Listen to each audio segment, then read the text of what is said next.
Health officials in Florida are now dealing with a 15th case of Zika virus. The development comes after CDC issued an unprecedented warning urging pregnant women not to travel to Miami's Wynwood Arts District. 14 people in that neighborhood have been infected with Zika. Here today to talk about Zika and what you need to know is Dr. Gigi Chawla from Children's Minnesota. Dr. Gigi, thanks for coming in. Thanks for having me today. So first of all, I mean, when you heard this, you had to be a little surprised. I mean, for the CDC to recommend against travel within the United States is quite remarkable. It is remarkable. I think it's, unprecedented, but it's, boy, it's a good idea. Let's start with exactly what the Zika virus is, because I know that we hear about it all the time in the news, but what does it actually do to you? So the Zika virus is a virus that's transmitted by the Aedes aegypti mosquito species, which is a species of mosquito that is predominantly in a tropical area.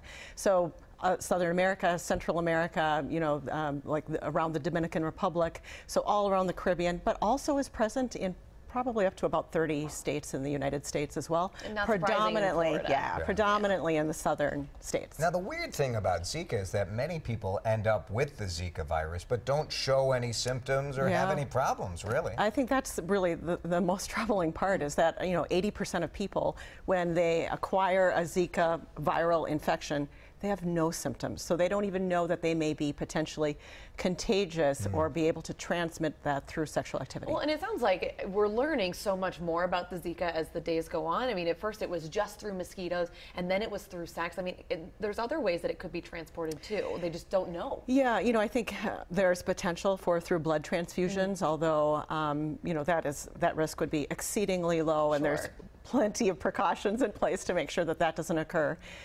It's probably found in other things like breast milk, but we don't really know enough about that to really make recommendations. The travel warnings are really for pregnant women, women who want to become pregnant, or men who want to... Partners, yeah, exactly. Or their partners, right? Exactly. Do the rest of us really have anything to worry about?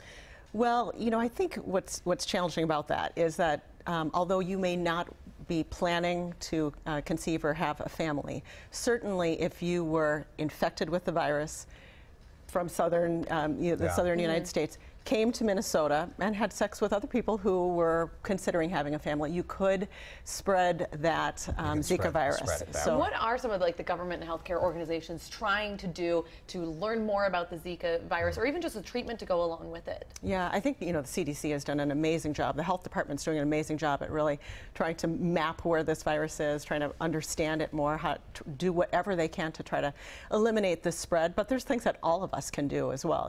So locally they're doing mosquito repellents and like sprays for the metro area.